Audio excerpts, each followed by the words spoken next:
Welcome to Old Books with Grace. I'm Dr. Grace Hamman, medievalist, lover of old books and art, and thus very excited to welcome our guest today, Victoria Emily Jones. Victoria is a freelance editor and a writer on Christianity and the arts. She's living in Central Maryland and she blogs at artandtheology.org. She serves on the board of the Eliot Society, a nonprofit that promotes spiritual formation through the arts, and as art curator for the Daily Prayer Project. And she's a contributor to the visual commentary on scripture and Artway. Victoria is interested in exploring how art of all disciplines, but especially visual art, poetry, and music, can draw us into a deeper love of God and neighbor. Today, Victoria is here to talk about medieval and contemporary art of the Annunciation, including both visual and literary forms. And don't worry, this is going to be chock full of super interesting things, but it will all be posted on oldbookswithgrace.com. So any of the references we make today will all be available on the blog. Victoria is also going to share some resources with us at the end of this talk. So all of this is at your fingertips. And also, for those of you listening on audio only on podcast, this talk is going to be up on YouTube as well, since there's so many delightful visual references we're making. And we'll do our best to describe the art so that if you prefer just listening, you're going to get all the good stuff. But if you want to see it in action, check out my YouTube channel at Old Books with Grace. And so welcome, Victoria. I'm so glad you're here with us. Yes, thank you for having me. I'm excited for this conversation. So before we talk about the Annunciation, I have a couple questions I like to ask when guests come on Old Books with Grace. And the first one is, what is your favorite book or author from more than 50 years ago? Okay, so favorite is hard. Yeah, But okay, a favorite is hard. I agree. It could be like top. Favorite. Yes. Yeah. I'll share a book that has been influential to me has been The Practice of the Presence of God by Brother Lawrence, which is by the 17th century Carmelite monk. He was a lay brother at this monastery in France. And the reason why it was influential to me is because I feel like it really taught me the concept of praying without ceasing. You know, this book, he goes into, he discusses how we are to abide with God throughout the day and just communing with him in our everyday tasks. And so like his primary task at the monastery was working in the kitchen. And so as he'd be doing the dishes or cooking, he said it would be for him a form of prayer. And so it really kind of shifted my concept of, well, prayer is a discipline where you set aside time to spend with God. It can also be take on a more integrated form in our daily life. And so, yeah, that's one of my favorites. That's great. I love that. Okay, question number 2. Which literary character do you most identify with and why? I would say in many ways, but not always, Anne Shirley from Anne of Green Gables. Oh, I love that. Yeah, that was another one of my favorite old books. But yeah, I was introduced to that as a child, and I guess I'm not quite as dramatic, nor is my imagination quite as vivid, though it was when I was younger, but I feel like I really identify with her headstrong nature and just her love of reading and her appreciation of beauty and nature and in literature, and her curiosity and sensitivity. And That's great. That's an excellent answer. I think Anne Shirley is a delight. So yeah. a good identification. So now on to the topic of our discussion, which is the Annunciation. But I have 2 things that I want to get out of the way before we dive in with Victoria. One for the non-liturgical listeners and one for the liturgical folk. First, what is the Annunciation? And the Annunciation is the ancient name for the moment in the Gospel of Luke when the angel Gabriel comes to the Virgin Mary. And I thought I'd just briefly read that from Luke chapter 1 so that we can hold this all in our minds while we listen to Victoria's wisdom about these pieces of art. So This is from Luke chapter 1, starting at verse 26, and it's, in the 6th month, the angel of Gabriel was sent by God to a town in Galilee called Nazareth, to a virgin engaged to a man whose name was Joseph of the house of David. The virgin's name was Mary. And he came to her and said, "Greetings, favored one, the Lord is with you." But she was much perplexed by his words and wondered what sort of greeting this might be. The angel said to her, "Do not be afraid, Mary, for you have found favor with God. And now you will conceive in your womb and bear a son, and you will name him Jesus. He will be great and will be called the Son of the Most High, and the Lord God will give to him the throne of his ancestor David. He will reign over the house of Jacob forever, and of his kingdom there will be no end." Mary said to the angel, "How can this be, since I am a virgin?" The angel said to her, "The Holy Spirit will come upon you, and the power of the Most High will overshadow you. Therefore, the child to be born will be holy. He will be called the Son of God. And now your relative Elizabeth, in her old age, has also conceived a son. And this is the 6th month for her who was said to be barren. For nothing will be impossible with God." Then Mary said, "Here am I, the servant of the Lord. Let it be with me according to your word." Then the angel departed from her. So this is a familiar scene, right? And my liturgical friends now are probably wondering why Victoria and I are doing this episode in November, when the feast day of the Annunciation falls upon March 25th in the liturgical calendar. We're doing so because we both believe that the Annunciation is a powerful figure for human learning, for the reception of God, for the complexity of submitting to God, and yet consenting with our whole minds and bodies. I grew up in an American evangelical church, going to the kind of in a household, going to the kind of churches where Mary was merely another character in a Bible full of characters. And as I've grown and encountered art and literature more fully, I've realized that devaluing Mary in the Annunciation like that is a mistake. This verse began to dawn on me in Julian of Norwich's A Wonderful Revelations of Love, which I have talked about probably ad nauseum on this podcast, but you're getting it again. So Julian receives showings, sights and sounds from God. And the first thing she sees is Jesus bleeding on the cross. But the second thing she sees is the Annunciation. And that scene is so important to Julian that she mentions it time and time again. It becomes this sort of paradigm for reception of divine truth. Mary is little and limited in her humanity. She's a created person, but she embraces that createdness so fully that she's completely open to her creator. And Julian explores that revelation in order to also open herself up to the truths that God gives her. Since Advent is only in a few weeks, and like Mary gestating Jesus, we're all waiting and learning how to receive God all the time, we thought it would be a really nice kickoff to the holiday season. Mary and this story have so much to give us. So, with that in mind, Victoria, let's start. What do you want to share with us today? Yeah, so first I want to say, to give a little bit of a sense of my religious upbringing, it was similar to yours, American evangelical Christianity. And so I grew up in a Baptist church, and I'm currently in a Presbyterian church. And so in my tradition, there's not a whole lot of talk about Mary.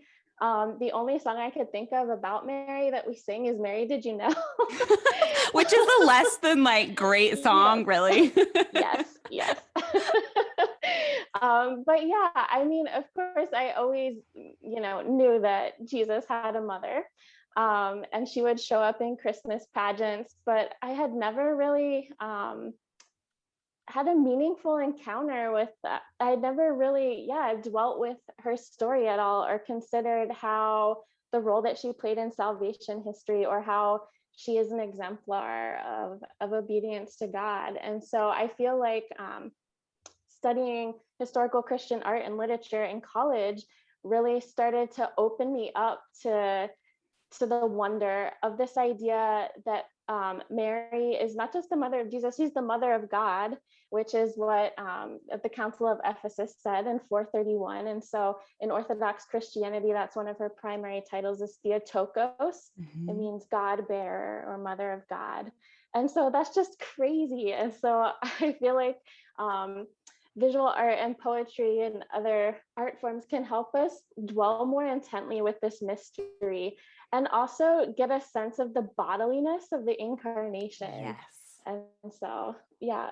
Yeah. And so I wanted to just discuss a few images. I wanted to start off with one that I think is rather fun from the Middle Ages. It is an allegorized image that shows it's an allegorical representation of the Annunciation as a unicorn hunt. And so we might be thinking, why? This image is so strange to modern viewers, but it just goes to give you a sense of the medieval imagination.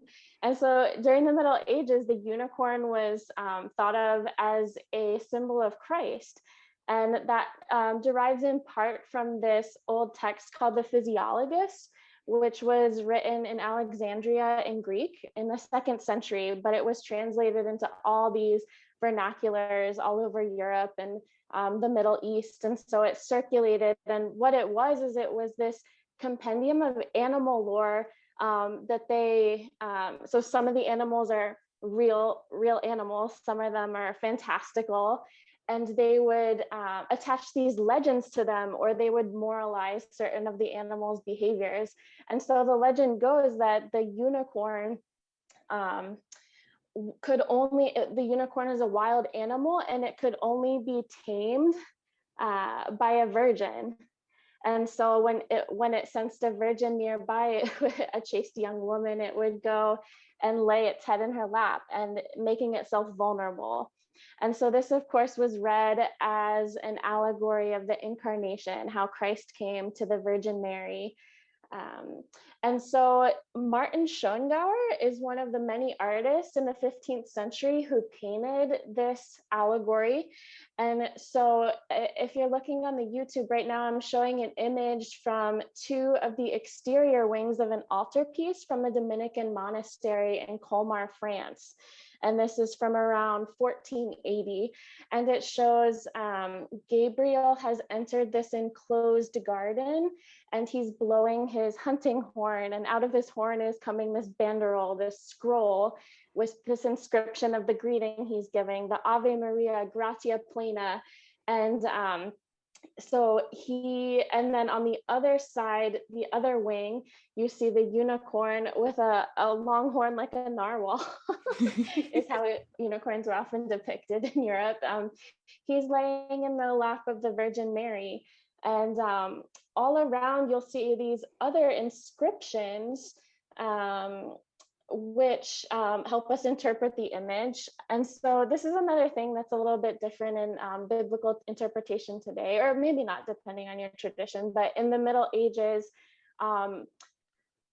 theologians would often read a lot of the New Testament into the Old. And so they would develop these typologies, by which I mean they would read different objects or events in the Old Testament as prefigurements of things that would happen under the New Covenant. And so so Mary, there were a lot of metaphors for her that were drawn from Old Testament texts. And this image gives us some of them. And one of them is Gideon's fleece. You can see the fleece of the lamb lying I was by wondering Mary. what that was.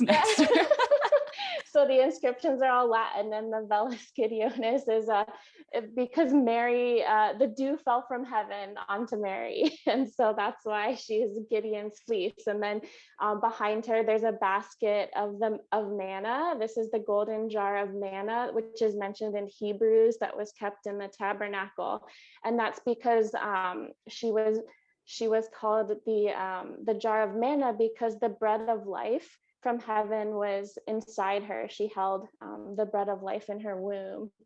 And in the middle of the image, you can see So this altarpiece was actually disassembled shortly before the French Revolution, and the cutting job was a little haphazard, and so some of the images cut off at the top, but you can see the flowering rod of Aaron, which was another symbol for Mary, and the burning bush was an especially important symbol and continues to be in Christian Orthodoxy, Mary as a burning bush because the fire of divinity was in her womb, but she was not consumed by it. And so these are just some images to dwell with the mystery. And then, of course, a lot of them relate to her virginity, like the fountain, the sealed fountain. That's an image from the Song of Songs, where the groom compares his bride to a sealed fountain, and the closed door as well. And so symbols of her virginity. And what I think is really charming are these 4 hunting dogs that are driving the unicorn to Mary. Their names are Mercy, Justice, Peace, and Truth. I love And that. yeah, those are 4 of the divine attributes, which are taken from a verse in Psalm 85. And so this idea that these virtues which are coming to fruition in the Incarnation, and yeah, and as I mentioned before, this is taking place in an enclosed garden, which in Latin is called the Hortus Conclusus, and that appears a lot in sermons and theological treatises as an image of the Virgin. Again, because she had not had sexual relations, and so she was a closed garden. And so, yeah, this is an image that kind of maybe in an overly didactic way shows us, gives us a sense of like some of yeah, just the mystery of the Incarnation and the person of Mary. And I think it's really fun because, hey, a unicorn in a Yes. religious painting. I But actually love that because I mean, well, first of all, this is like the perfect package of the medieval mind. Medieval people were obsessed with allegory. They were so into like the more meanings you could layer on something, the more pleased they were with it. So this mhm, image is basically incorporating every possible virgin reference that they yeah, can in allegory, which is really fun. But also, I think that the fantasy aspect of Christ as the unicorn is something that echoes out of a long time ago, and is not something that we don't really combine like fantasy and Jesus very often today. And so to see that is uh, just both charming and kind of strangely inspiring to me, where it's like the creativity of that, and the freedom in that, where the artist is enjoying this sort of impossibility of the Incarnation, the strangeness of the Incarnation. I think that's so lovely. yeah, yeah, yeah, definitely. And there's another, also from the 15th century, there's another image that I wanted to discuss, and it's one of Frau Angelico's several Annunciation paintings. He painted this several times. He was a Dominican friar who lived in Fiesole and then moved to Florence. But this Annunciation was painted around 1426 for the convent of San Domenico in Fiesole, near Florence. So actually, this is another Dominican altarpiece, as it so turns out. And this is the main panel from that altarpiece. And his his interpretation of the Annunciation was greatly influential. Um, and you see a lot of later artists inspired by it. And even I found a lot of contemporary poets inspired by his depictions of the Annunciation. And so it shows Mary seated in a chair that's draped in cloth, and she's underneath the portico of this domestic space. And Gabriel has just crossed this threshold into her space, so from heaven to earth, and he stepped into human space, and Gabriel is kind of bowing down, or bending over in reverence, and he has his arms crossed, which is a gesture of humility and submission. And Mary herself is mirroring that gesture with her arms crossed over her chest. And so what's happening here is, Gabriel has given her this invitation to partner with God in this marvelous work, and then he waits for her answer, and so he's deferring to her, and she says yes, and so the crossed arms is her, submitting to this will of God that has been revealed for her, this plan that God has for her life.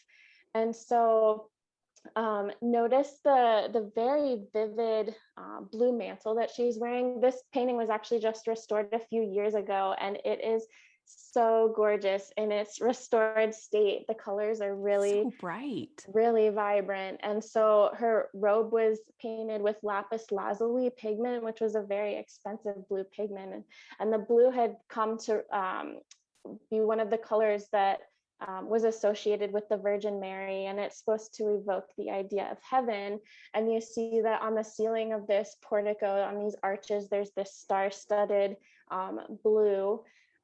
So it's like a vast, like heavenly space. And so this is kind of like paradise coming into paradise being reopened. And so, so you'll see on the left is the archangel Michael driving Adam and Eve out of paradise. And so this is another example of how medieval and Renaissance artists tend to read things intertextually and tended to combine different narratives or see the narrative of scripture as one whole story. Yes. And so here they're comparing, it's kind of like a type and anti-type. And so you have the expulsion of humanity from the garden, and then, as I said, the garden being reopened to humanity through God's initiative and through Mary's yes.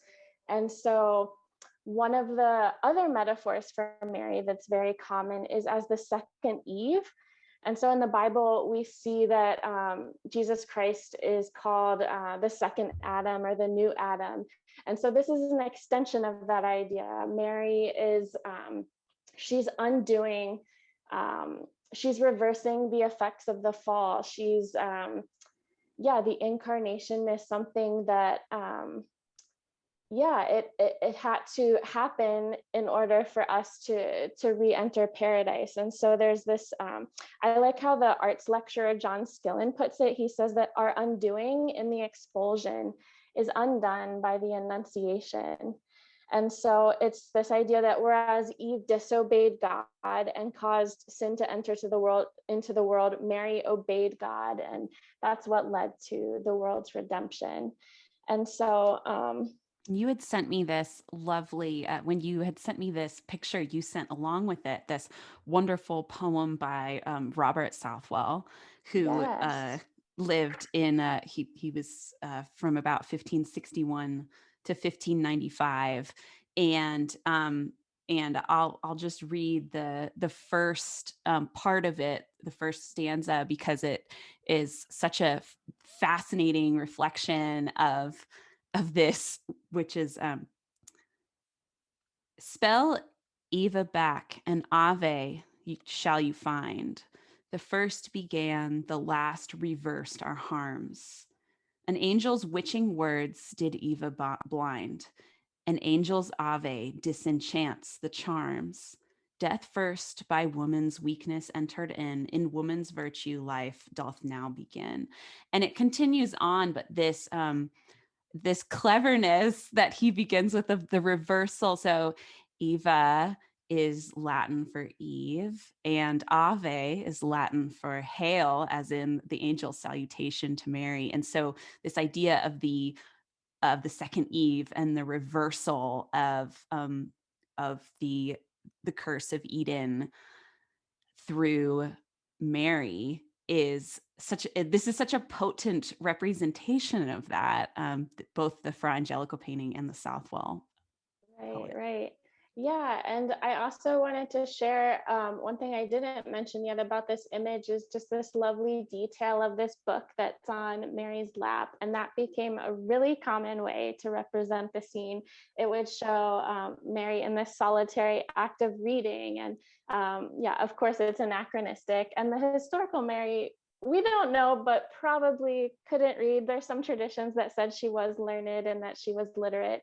Um, but in the Middle Ages, especially in the West, she's shown with this book that resembles the small books of hours that were being that were really popularized during the Middle Ages. And as women's literacy increased during these centuries, and women's religious orders expanded, this annunciation, the image of the Annunciation and Mary reading, became an inspiration to these women and a validation of their own vocations and their own desire to learn and to read scripture and study. Um, I but love that. And another wonderful thing about the book, the use of the book, which is, um, it's a book of prayers, but it's also, as you were saying, a symbol for learning specifically, is that it really highlights how so many medieval theologians and folks thought of the Annunciation as a moment specifically of learning, which I think is so interesting because we don't typically think of this as like a learning moment or something like that. But so Thomas Aquinas writes of this moment as learning, and the Harvard theologian Mark Jordan has this great little pithy quote that I think of when I see these little books on Mary's lap, which is Mary learned in the Annunciation and then responded to it in place of all human nature. So Mary is human nature learning here. Gabriel was her teacher, a mediator repairing the wrong done in Eden by a fallen angel.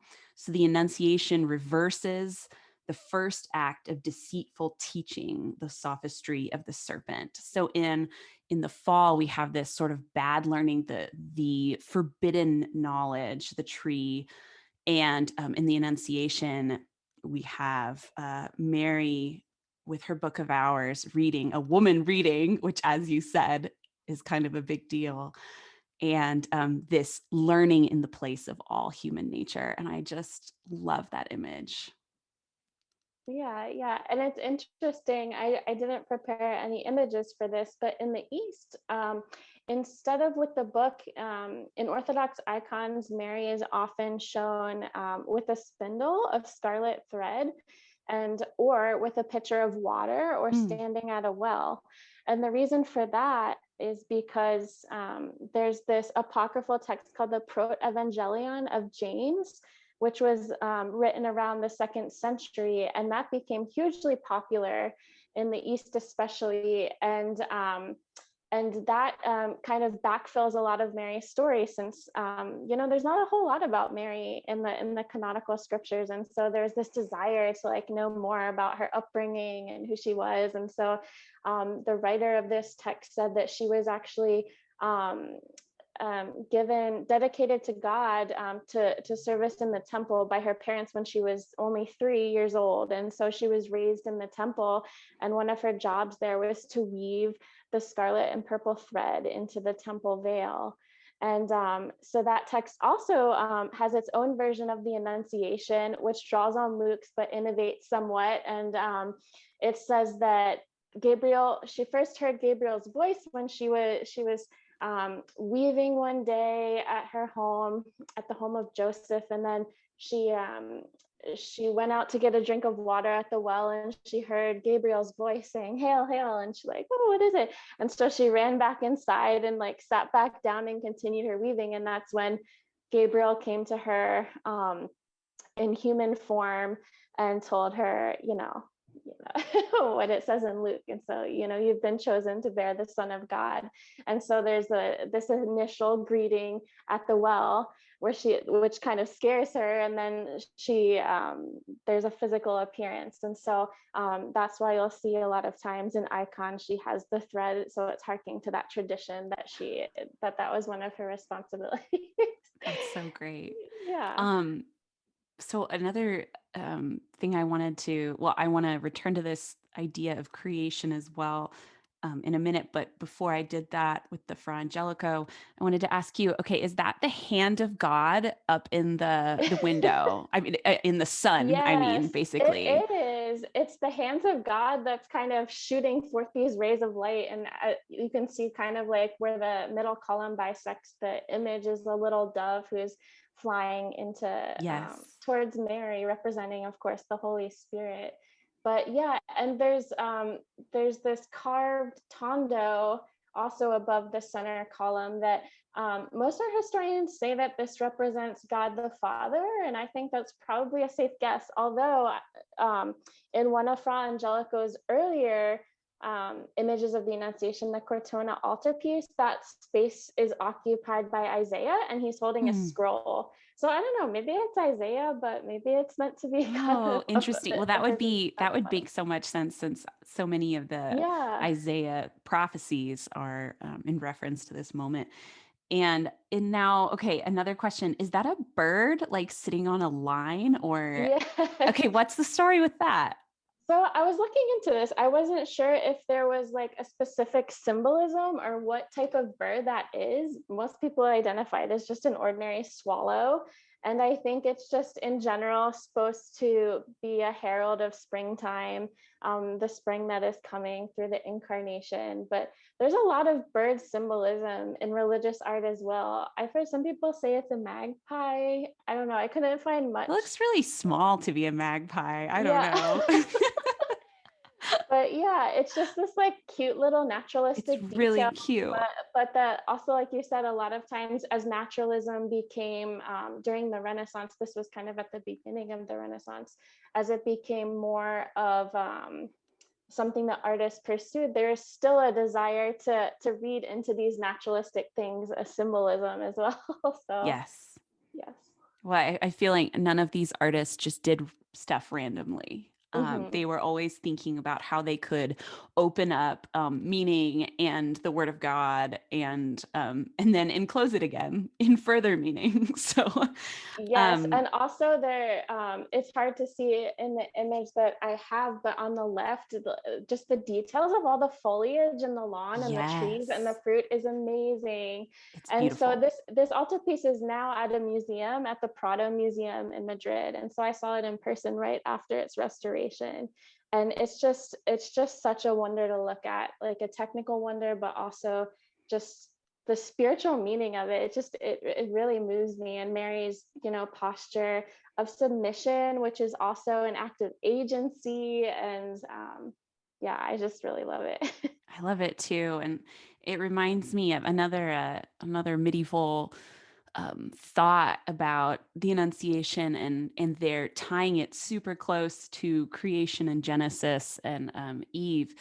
Is that in the Vulgate Bible, which is the Latin Bible that medieval Christians used before vernacular translations really became a thing, when Mary says, let it be unto me," basically she uses the word fiat, which is Latin Mm, for let it be, or may it be so. And that is the same word in the Vulgate translation of Genesis when God says, "Let there be light," and there was light. So fiat, fiat.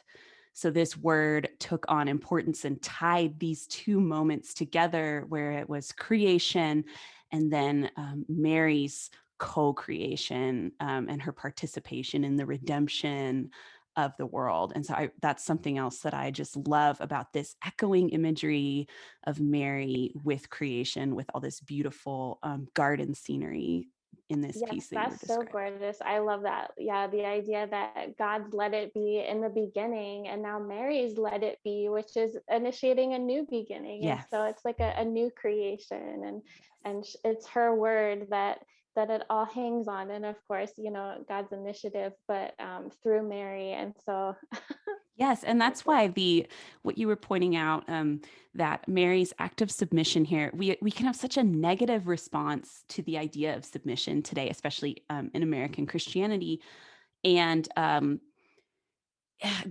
partially because of how it's been wielded against women Mm, for so many centuries.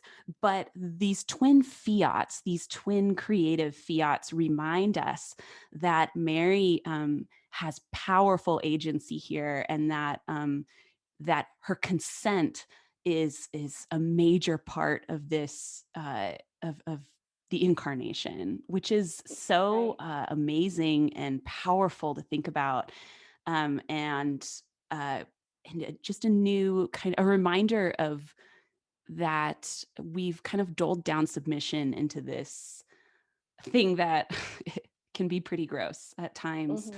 but that the submission of Mary is something wild and life-changing and totally filled with agency here.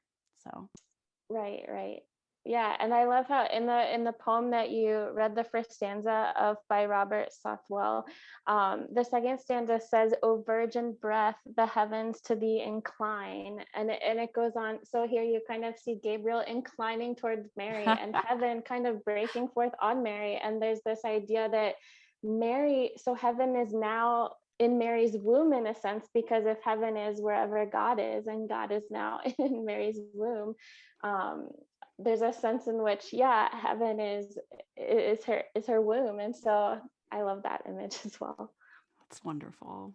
Do you want to share the next one with us, or? Yeah, I'd love to. So, moving forward a few centuries, I wanted to discuss Henry Ossawa Tanner's Annunciation from 1898.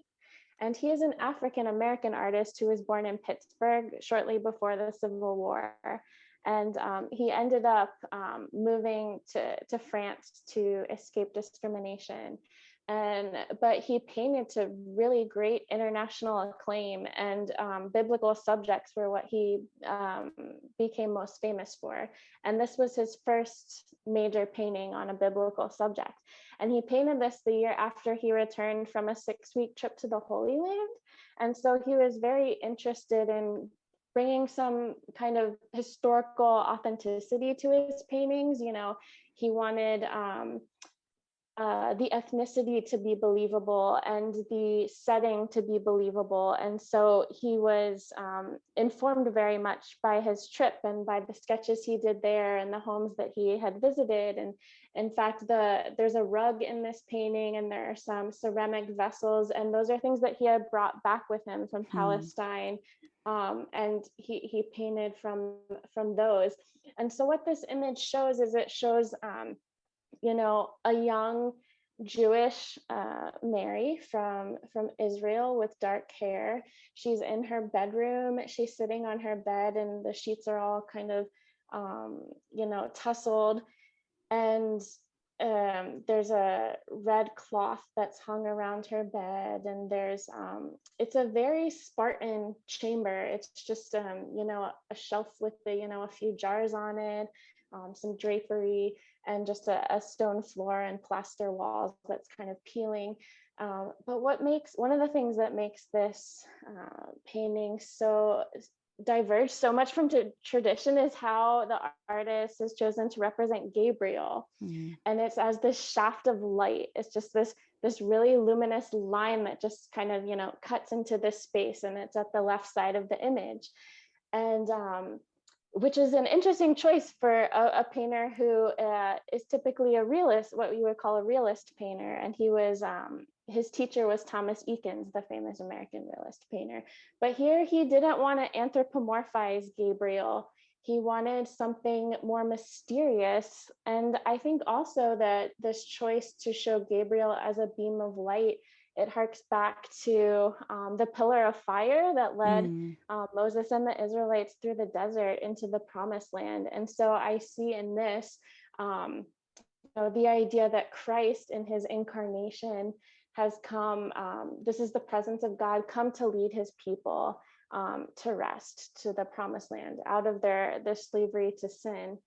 And so Mary's kind of looking at this beam with, I sense in her face some trepidation, and she's Hmm. kind of Hmm. clenching her hands together. I Um, immediately noticed her hands. I mean, look at yes, there's they're tension tense. in her Yes. fingers. She's not she's not relaxed. She's listening Yes. intently, and there's some nerves there too. Right. And so I wanted to show this as a counterpart to the other images where it seems like it's focusing more at the end of the encounter where she submits. This is slightly before she decides how to respond. She's kind of weighing and reflecting on what the angel's saying. And as you read the passage from Luke, you'll see that Mary kind of cycles through these different emotions and reactions throughout the course of that encounter, because I wrote down the word, was it perturbed, or there was, it said that she was perplexed by the saying. She was, so she had this perplexity, and then she questions, she inquires, like, how can this be? And so it's kind of like an honest doubt, and which is not antithetical to faith, because after the angel tells her, she's like, okay, Yes. I'll do it. And I mean, that's Um, why Mary is, I mean, one of the ways in which she is imitatable, I guess, is that mhm, she's not like jumping up and down or like, yes, absolutely, like right away, but that she's at first withdrawn slightly, and she's at first mm, pondering this and thinking it over. And so she's human. She's got such a human, even though I mean it's like super courageous and super open to the Lord, but her humanity is also there. And I really like that about this portrayal as well, is that she looks so right. human. Yeah, and I found that a lot of contemporary artists, so this was, I guess you could call it an early modern painting, but as you get into like the later modern and contemporary eras, a lot of people seem to, they also have like a hesitance to just show like the straightforward submission, and they tend to be more attracted to her emotional state before that submission. And so they might show her curled onto her bed in the fetal position, or like in which isn't necessarily new, because even in the Middle Ages, like one of the ways to show Mary, other than her arms crossed, would have been like with her arms like flown up, like in surprise, Or in fear. yeah, or in fear, and Mm-hmm. even like clenching her robe or her veil like tighter to her body in this gesture of like self-protection or modesty. Like, this is someone who's intruding on her space, like it's someone she was not expecting. And so yeah, I see that as a corollary to the times when God will speak into our lives, maybe through someone else, or just through a sense of like divine guidance, and like we feel called toward a certain thing, whether it's a particular vocation, or called to perform a particular task, or to whatever it might be. And so that call can be scary, and Mm. but yeah, not to compare that to like the magnificence of like what Mary did, but like in a small way, Yeah. like the ways that we are called to like listen to God's voice and obey. Yeah, we can definitely look to Mary as a model for that. Yes, absolutely. But yeah, and so the last image I wanted to show, oh, there's a detail of Mary that I took at the Philadelphia Art Museum. Oh, that's Um, beautiful. The close up. I don't think I've ever seen yes, it that close up before. So yeah. Victoria's showing just a very close up of Mary, and you can really see the tension in her hands and the questioning on her face, where Mhm. the gospel word perplexed is a good word here. She's figuring out what's going on. Yes. And so I wanted to now discuss this image that actually hangs over in my living room wall. I bought this from an Indian artist, Jodi Sahi, 2 years ago. And he calls it Incarnation within the Anthill. And Mm. so it's from 2019. He had just finished painting it when I had gone to visit him, to meet him for the first time. He lives in South India, about an hour outside Bangalore. And he's really interested in what you might call eco-theology, like a concern for like the environment and like a very earthy Christianity. And he is a Christian artist. His mother was Christian, his father was Hindu, and he embraces the Christian faith. Although he does qualify, he calls himself a non-conformist Catholic. And but this is his image. He says this is an Annunciation image for him, and it shows Mary in the shape of a termite mound, which I didn't know what that was until I visited it. But apparently, like in South India, termites build these really hard structures that are quite tall, like life size or tall, like 2 to 3 times life size. And they're these hard structures that they live in. And in India, they are considered sacred. And so even in the Vedic text and in Indian folk belief, they're referred to as the ears of the earth. Huh. We sense that these mounds can kind of hear and sense. And so he points out that he's drawn Mary's womb kind of in the shape of an ear. And the fetus, Jesus, the fetus, is inside. And so this is kind of her hearing the word and conceiving the word. And so it's a play on that, the word, the word of God, which of course is an English translation of the Greek concept of logos. And so there are two, so Mary is, these are bright, vibrant oranges. It's kind of this triangular structure. And then the fetus curled inside her womb, and out of it is growing this tree of life. And at the left side, there's, bright blues and greens. It's an image of life. And there are 2 white birds that are flying, and these are called hamsas. It's a mythical bird that's from Indian lore, and their shape somewhat resembles the syllable om.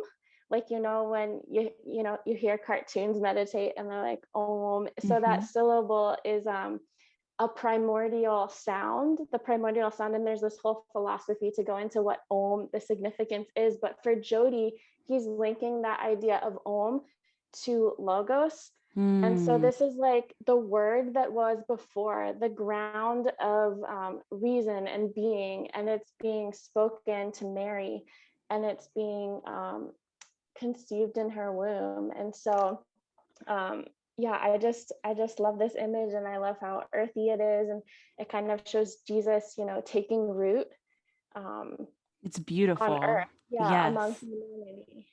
And so I have a poem that I wanted to read that I think connects well with this, and it's called it's Annunciation by Scott Carnes. And it's in his book called Idiot Psalms from 2014. And it's a sonnet. And so it goes, deep within the clay, and oh my people, very deep within the whole earthen compound of our kind, arrives of one clear star illumined evening, a spark igniting once again the tinder of our lately banked noetic fire. She burns, but she is not consumed. The dew lights gently, suffusing the pure fleece. The wall comes down. And do you feel the pulse? We all become the kindled kindred of a king whose birth thereafter bears to all a bright nativity. Beautiful. And so like the alliteration in those last few lines, the kindled kindred of a king, and then the birth bears bright. And so this idea that this birth is bearing us all to birth. So like, just as Mary conceives Christ physically, like in the flesh, in her body, we are called to conceive Christ spiritually in our souls, and to be reborn in him. And you probably recognize some of the images we talked about earlier with the burning bushes that the Gideon's fleece makes its way into this poem. So. Yes, this is like a great flashback to the first image that we started with, the unicorn image. It's tying together these ancient, medieval, and early ideas in this modern poem. I love that. And I love too the alliteration, because again, also so many medieval poets wrote alliteratively. And so it's really bringing together these ancient traditions and this ancient image and casting it anew. I love that. Yeah, and if you'll allow me one last poem, I wanted to share one by Kathleen Norris called She Said Yeah, and it's from a cycle of poems called Mysteries of the Incarnation. And so the poet is an oblate, which is a lay member of a Benedictine monastery in the Midwest. And so that's the setting of this prose poem. The land lies open, summer fallow, hayfield, pasture. Folds of cloud mirror buttes, knife-edged in shadow. One monk smears honey on his toast, another peels an orange. A bell rings 3 times as the Angelus begins, bringing to mind Gabriel and Mary. She said, yeah, the Rolling Stones sing from a car on the interstate. She said, yeah. And the bells pick it up, many bells now, saying it to Mechtild, the barn cat, pregnant again, to Ephraim's bluebirds down the draw, to the grazing cattle and monks, virgins some of them, eating silently before the sexy tongue of a hibiscus blossom at the refectory window. She said, yeah, and then the angel left her. And so I love just this picture of the renewal of all things that was made possible by the incarnation, and just how the reverberations of Mary's yeah are just the poet hears them in, ordinary things, like, the lyric of a rock song from the Rolling Stones coming from the car window, this love song, she said yeah, or just like the curve of a hibiscus that she calls sexy, and just like the monks, spreading honey on their toast. And it's just the story of the incarnation is still continuing, and Christ is being, reborn. And the Angelus is a prayer that's said in the morning, noon, and night. That just it pays respect to the mystery of the incarnation. So that's what that reference is. Beautiful. And I think that I was listening to you reading Kathleen Norris's poem and thinking to myself, she's finding the Annunciation in ordinary places, and this idea of saying yes and of the rebirth of the world. And so maybe in honor of of all of the Annunciations we've looked at and thought through, maybe this week, if you're listening or watching, if you want to start looking for Annunciation, where are you seeing it? Where is it appearing? Is it in a song? Is it in poetry or in an image specifically? And this could be in secular as well as religious art. The Lord speaks to us through all kinds of mediums, and these poems and these beautiful paintings and art remind us of that, of the gift of the Annunciation. So Victoria, that was so wonderful. And I learned so much, especially about the contemporary stuff, which I have no clue about. So that was really fun to see. It almost felt liturgical in the drawing together of time past and time present, and bringing all of these, the ancient images and the modern images together. And I so appreciated that. But if listeners or viewers want to learn more, do you have some other resources that you could suggest that people can go to get more information and learn more?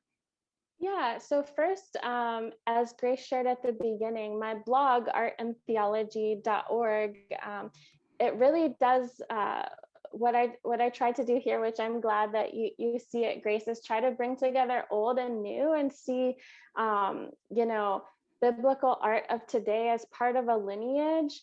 And even when it's created, even when the art is not by a person of faith, it can still have a lot to teach us. And but I really love like looking back to earlier eras and just kind of recovering just these gifts and resources that artists have left us, that poets have left us.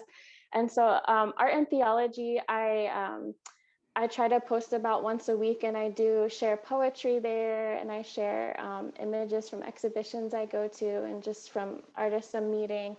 But specifically about the Annunciation, I wanted to recommend a book called The Annunciation, A Pilgrim's Quest by Mark Byford.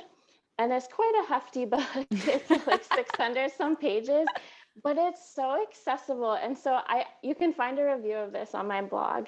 But it came out a few years ago, and he's a journalist from the UK, and he went to several countries interviewing all these people about the meaning of the Annunciation and what it means to them. And so some of these people were theologians or pastors, and some were artists or poets or filmmakers even. And so he's engaging a lot with poetry and art.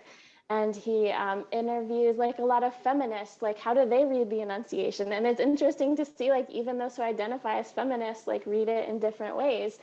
And so he collects a lot of those interviews in this book and just presents them as this beautiful narrative, and there's full color images throughout. And so that's one resource I recommend if you're kind of interested in just getting a lot of people's takes on, what's so significant about the Annunciation, or yeah. And so if you're interested in visual art in particular on the Annunciation, there's a book called Divine Conception, The Art of the Annunciation. And it's a beautifully produced book with a ribbon marker. It's a hardcover, and it shows this author, it's 12 chapters just kind of exploring the Annunciation in art. And she doesn't do it chronologically. She does it by like theme or element. Oh, cool. So there's a chapter, for example, on the Virgin as reader in images of the Annunciation. And there's this idea kind of that Jody's painting harks to, is the idea of conceptio per orum, the idea that Jesus was conceived through the channel of the ear.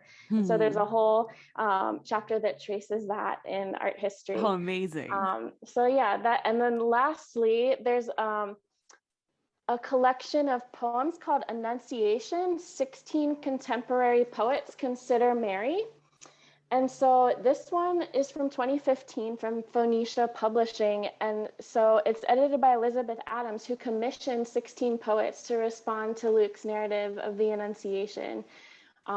Or just to the Annunciation in general. And what's interesting about it is that the poets come from all different religious backgrounds. And so, and it's mostly women. So Muslim women, Jewish women, atheist women, and it's a great collection of poems. And some of them have written multiple poems and all on that topic.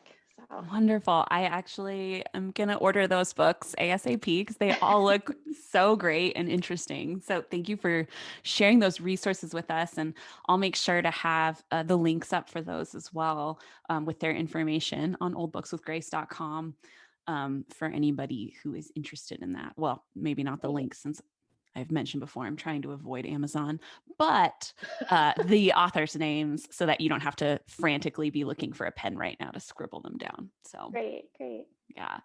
And then do you have any like social media that interested folks can keep up with what you're up to? Yeah, so right now I'm probably most active on Instagram, and that's at art_and_theology. And I use that to post pieces of visual art and just to teach about those images. But I'm also on Twitter at Art and Theology, and I'm on Facebook. Art and Theology has a Facebook page. I think it's just at Art and Theology. Great. And I will post my blog post there if you want to follow me that way. Excellent. Thank you so much. That would be great. And Victoria, thank you so much for coming on and for all of the prep you put into sharing these pieces of art and making them really accessible to us. And we so appreciate it. Thank you for having me. I really enjoyed it. It was our pleasure.